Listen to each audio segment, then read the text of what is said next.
Hello friends, मैं आकांक्षा GK with आकांक्षा में आपका स्वागत करती हूँ। फ्रेंड्स, आज हम एमपीपीएससी मेंस का सॉल्व पेपर पढ़ने जा रहे हो। ये हमारा इसका भाग 21 रहेगा। इसके पहले हम इसके भाग 20 पढ़ चुके थे, जिसमें हमने 2018 का हिस्ट्री पूरा पढ़ लिया था, पॉलिटी पूरा पढ़ लिया था और मतलब पेपर सेकंड जो है हमारा लगभग पूरा हो चुका है और इसके कुछ 15 मार्कर क्वेश्चन बच गए हैं, तो वो हम आज कर लेंगे। फिर हमारा कल से थर्ड पेपर स्टार्ट होगा। तो चलिए स्टार्ट करते हैं। आगे बढ़ने से पहले चैनल पे नए हैं तो चैनल को सब्सक्राइब कर लीजिएगा ताकि आने वाले सभी वीडियोस की इन्फॉर्मेशन मिलती रहे। आज का हमारा पहला क्वेश्चन है, भारत में मुक्त विश्वविद्यालयों का उच्च शिक्षा के विस्तार में क्या योगदान है। देखिए फ्रेंड्स, ये जो पेपर है इसकी अगर आपको 5 सालों के पेपर जो है हैंड रिटन आपको घर पे चाहिए, पिछले 5 सालों का ये पेपर है, पेपर 1 टू पेपर 5 ये आपको मिलेंगे और इसकी कीमत है 2000 रुपये। 2000 रुपये में आपको हैंड रिटन पूरा सॉल्व पेपर परीक्षा पैटर्न के अनुसार और लगभग 1300 पेज इसमें आपको मिलेंगे, जो आपके घर तक 2000 रुपये में पहुँचेंगे। इससे आपको एग्ज़ाम में राइटिंग करने में, एग्ज़ाम के क्वेश्चन को सॉल्व करने में बहुत मदद मिलेगी। तो मुक्त विश्वविद्यालय क्या होता है? ऐसे विद्यालय जो दूरस्थ शिक्षा के उद्देश्य से स्थापित किए जाते हैं। दूरस्थ शिक्षा मतलब जैसे कि आप घर बैठ के दिल्ली का कोई यूनिवर्सिटी से एग्ज़ाम देना चाहते हैं मुक्त विश्वविद्यालय द्वारा, तो वो आप वहाँ पे घर बैठे बैठे एग्ज़ाम दे सकते हैं। ये भारत तथा अन्य देशों में भी स्थापित किए जा रहे हैं। इन विश्वविद्यालयों में प्रवेश नामांकन की नीति जो होती है वो शिथिल होती है। जैसे कि नॉर्मल विश्वविद्यालयों में एग्ज़ाम कंडक्ट होता है, फिर इंटरव्यू होता है, फिर एडमिशन होता है। मतलब जो एडमिशन्स की प्रक्रिया होती है बहुत ज़्यादा जटिल होती है। तो ये जो विश्वविद्यालय होते हैं इनमें नामांकन की जो प्रक्रिया है वो बहुत ज़्यादा शिथिल होती है। भारत में 14 खुले विश्वविद्यालय हैं, 75 नियमित विश्वविद्यालय हैं और कई अन्य संस्थान हैं जो दूरस्थ अध्ययन कार्यक्रम चलाते हैं।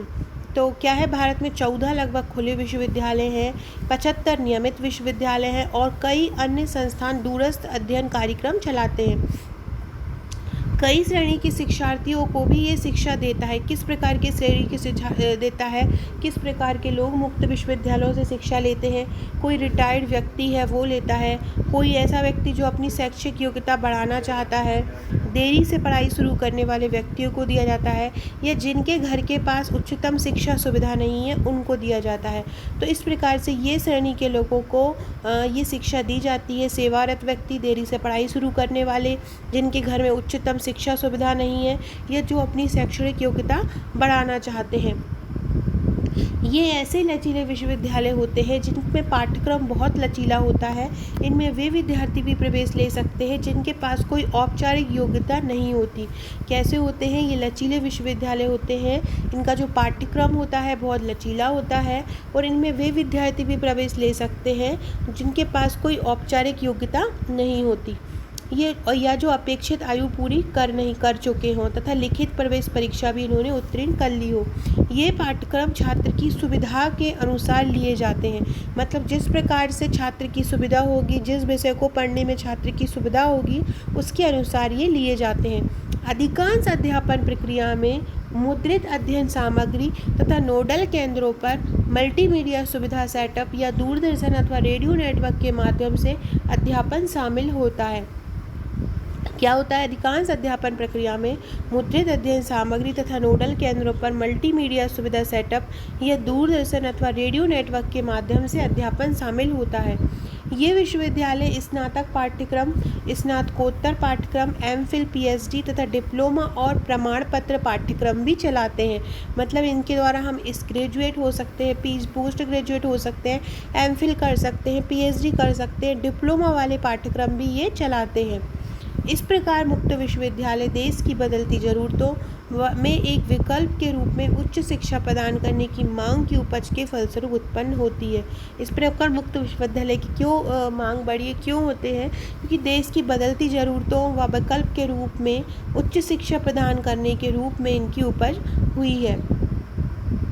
1985 में इसके लिए एक संसद अधिनियम पारित हुआ था, जिसका उद्देश्य था उच्च शिक्षा को बढ़ावा देना तथा गुणवत्तापूर्ण शिक्षा का प्रसार करना। इसी के कारण शिक्षार्थी केंद्रित हो सकते हैं। 1985 में एक अधिनियम के थ्रू इसको ज़्यादा जो थी मान्यता दी गई थी। इसी के कारण शिक्षार्थी केंद्रित हो सकते हैं। इसकी तकनीकी व्यवस्था तथा केंद्रित होने के कारण कुछ ही दशकों में इसे विश्व स्तरीय दर्जा दिया गया है। भारत के जो मुक्त विश्वविद्यालय हैं उन्हें विश्व स्तर का दर्जा प्राप्त है। इसका स्तर यह कई पहलों के द्वारा वंचित वर्गों को भी सहायता कर रहा है, जिस कारण ये शिक्षा के विस्तार में बहुआयामी प्रगति कर रहा है। नेक्स्ट क्वेश्चन है आपका, प्रतिरक्षण के क्षेत्र में क्या क्या तकनीकी हस्तक्षेप रहे हैं। लास्ट ईयर एग्जाम में भी ये आया था और एक जो पेपर में है ये 6 नंबर का आया है और यहाँ ये 15 नंबर का आया है। तो मतलब ये 2 तरीके से आ सकता है, 6 नंबर में भी आ सकता है और 15 नंबर में भी आ सकता है और 3 नंबर में भी आ सकता है।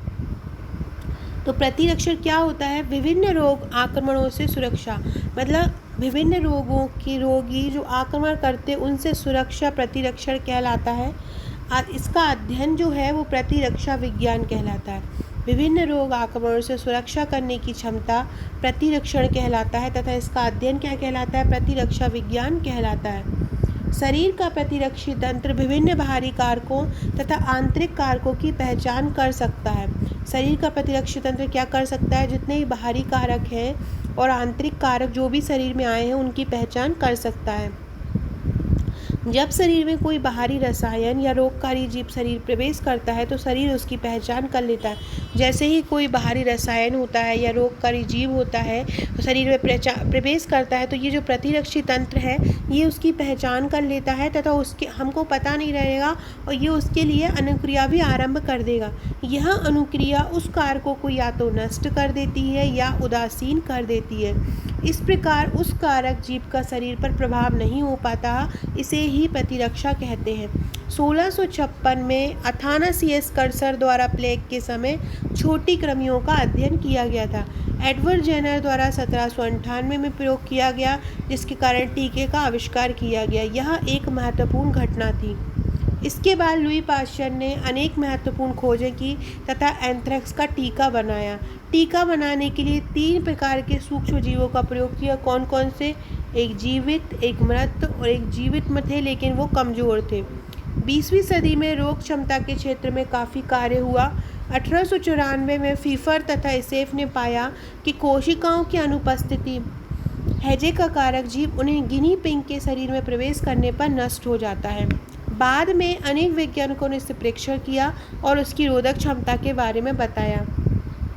कॉल लैंडस्टीनर ने 1930 में मानव रक्त समूह की खोज की तथा RH प्रतिरक्षी के प्रभावों का अध्ययन किया।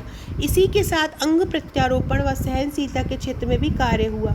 देखो ये तकनीकी हस्तक्षेप का मतलब हो रहा है, जो पहले हमने प्रतिरक्षण बोला, प्रतिरक्षण के लिए क्या क्या तकनीकी बनाई गई, क्या क्या और उसके लिए तरीके अपनाए गए, तो ये हमको यहाँ पे लिखना है। मनुष्य की आनुवांशिक पोषण का स्तर, आयु, सामान्य स्वास्थ्य इत्यादि काफ़ी हद तक रोधक क्षमता को प्रभावित करते हैं। जिस तरह का उसका पोषण का स्तर हो, अगर वो अच्छा खाएगा तो उसको जो जीवाणु है, जो उसकी पोषण शक्ति है, जो प्रतिरक्षा तंत्र है, वो उसका सही काम करेगा। हम जानते हैं कि अनेक रोगों के प्रति सुग्राहिता आनुवांशिक होती है। मतलब कोई जैसे किसी को सर्दी खांसी बहुत जल्दी हो जाती है क्योंकि उसे वो जेनेटिकली आती है, और किसी किसी को नहीं होती है क्योंकि वो उसको शुरू से ही ऐसा होता है, उसको पेरेंट्स से ही उसको ऐसे गुण मिले होते हैं कि वो जल्दी से बाहर के वातावरण से ग्रसित हो जाता है। तथा कुपोषित व्यक्ति की रोधक क्षमता सामान्य, जो कुपोषित है उसको पोषक नहीं मिलता है, उसकी रोधक क्षमता बहुत कम होती है। हमारी आहार नाल, श्वसन तंत्र, जनन सूत्र व नेत्र इन झिल्लियों द्वारा अवतरित रहते हैं। शरीर भी अनेक रासायनिक पदार्थों जैसे फाइब्रोनोजेन, ओलिक अम्ल आदि को स्नावित करता है। ये पदार्थ शरीर के संक्रमण को रोकते हैं। इस प्रकार से फिर हमारे दूसरा कंप्लीट हुआ। तीसरा हमारा और ये हमारा लास्ट क्वेश्चन रहेगा 15 नंबर का कि कैग को आप क्या समझते हैं? कैग नियंत्रक और मालिका परीक्षक पर टिप्पणी लिखो। ये आपका अंतर्राष्ट्रीय संगठन के टॉपिक में मेरा जो नोट्स है अंतर्राष्ट्रीय संगठन, उसमें आपको ये मिल जाएगा। और बहुत ही महत्वपूर्ण क्वेश्चन है, हमारे प्रीलिम्स में भी नए सिलेबस में ये जोड़ा गया है। आप इसको बहुत अच्छे से कर लीजिएगा, बहुत अच्छे से फ्रेम किया है मैंने। अगर आप मेरे नोट्स लेना चाहते हैं तो नोट्स की डिटेल में दे दूँगी आपको। 8500 रुपये का पूरा पैकेज है मेरे नोट्स का। अगर आप उसके साथ सॉल्व पेपर लोगे पूरे पैकेज के साथ तो वो आपको 1100 रुपये का रहेगा। कैग पर क्या टिक? कैग एक संवैधानिक और स्वायत्त लोकतांत्रिक संस्था है। इसकी व्यवस्था कब की गई? अनुच्छेद 148 से 151 में इसकी व्यवस्था की गई। देश की समस्त वित्तीय प्रणाली का एक नियंत्रण करता है, मतलब समस्त वित्तीय प्रणाली को ये नियंत्रित करता है। इसकी नियुक्ति किसके द्वारा होती है? कैग की नियुक्ति होती है राष्ट्रपति द्वारा। उच्चतम न्यायालय की तरह कदाचार या असमर्थता के आधार पर इसको हम हटा सकते हैं। किसके? कदाचार या असमर्थता के आधार पर। कैग का कार्यकाल क्या होता है? 6 वर्ष या मैक्सिमम 65 वर्ष होता है। किसी भी समय ये त्यागपत्र देकर अपने पद से मुक्त हो सकता है। अब कैग को क्या स्वतंत्रता है या उसको क्या संवैधानिक संरक्षण दिए गए हैं ये पढ़ते हैं। तो इसको कार्यकाल की सुरक्षा मुहैया कराई गई है, मतलब इसका कोई बंधन नहीं है। इसकी नियुक्ति राष्ट्रपति द्वारा होती है। उच्चतम न्यायालय के न्यायाधीश की तरह इसको विशेष प्रक्रिया द्वारा हटाया जा सकता है। सेवानिवृत्ति के बाद भारत सरकार के अधीन ये कोई पद धारण नहीं कर सकता। वेतन इसके उच्च न्यायाधीश की तरह ही होते हैं। राष्ट्रपति के प्रसाद पर्यंत धारण नहीं करता है। अब कैग के कर्तव्य और शक्तियाँ क्या है? भारत का प्रत्येक फोटो थोड़ा सा लाइट आ गया है। भारत का प्रत्येक राज्य संचित निधि से होने वाले व्यय की संपरीक्षा करेगा। मतलब भारत का प्रत्येक राज्य जो है वो संचित निधि से होने वाले व्यय की संपरीक्षा करे, वो कैग के अंतर्गत आएगा। राज्यों की ये क्या करेगा? भारत के प्रत्येक राज्य में जो भी संचित निधि से खर्चा हो रहा है उसको क्या में खर्चा हुआ है ये ध्यान रखेगा। राज्यों को आकस्मिक निधि या लोक सेवाओं की दी जाने वाली व्यय की संपरीक्षा करेगा तथा प्रतिवेदन देगा।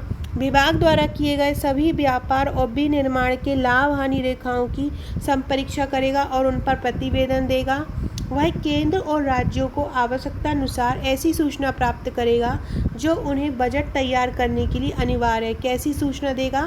कि जिसके द्वारा वो अपना बजट तैयार कर सके, कि कहाँ पे कितना खर्चा कर सकते हैं, इसकी सूचना ये कैग ही देगा। केंद्र व राज्य के लेखा विवरणों को राष्ट्रपति और राज्यपाल के सम्मुख रखता है। ये केंद्र और राज्य का जो भी लेखा विवरण रहेगा उसको राष्ट्रपति और राज्यपाल के सम्मुख रहेगा। संसदीय समिति के सार्वजनिक लेखा मामलों के संबंध में वह एक दिशा निर्देशक, मित्र, मार्गदर्शक और दार्शनिक की तरह कार्य करता है। तो फ्रेंड, इस प्रकार से हमने हमारे ये 15 नंबर के क्वेश्चन कंप्लीट करे। ये फ्रेंड मेरे सॉल्व पेपर्स की कॉपीज़ हैं। ऐसी कॉपीज़ आपको 8 फाइलों के रूप में मिलेंगी जिसमें करीब 1300 पेजेस रहेंगे और 1300 पेजेस रहेंगे, 8 फाइलें रहेंगी, पेपर वाइज रहेंगी। पूरा मैप और फ्लो चार्ट द्वारा ये कवर रहेगा। 2014 से 2018 तक ये कवर रहेगा। और फ्रेंड्स, अगर आप मेरे पूरे नोट्स लेते हैं तो नोट्स में आपको इस तरफ के जो ग्रुप है उनसे आपको जोड़ दिया जाएगा। ये ग्रुप में आपको रिवीजन आंसर्स दिए जाएंगे, टेस्ट लिए जाएंगे। ये मेरे सॉफ्ट कॉपी का पैकेज है 5200 रुपये का। यहाँ पे आपको टेस्ट सीरीज़ भी मिलेगा, रिवीजन आंसर भी मिलेगा। और ये मेरा हार्ड कॉपी का पैकेज है 8500 रुपये का। यहाँ भी आपको टेस्ट सीरीज़ दिया जाएगा। सो फ्रेंड्स, वीडियो अच्छा लगा हो तो लाइक शेयर ज़रूर कीजिएगा। अगर नोट्स आप लेना चाहते हैं तो मुझे इस नंबर पर व्हाट्सएप करके डिटेल ले सकते हैं। Okay friends, thank you.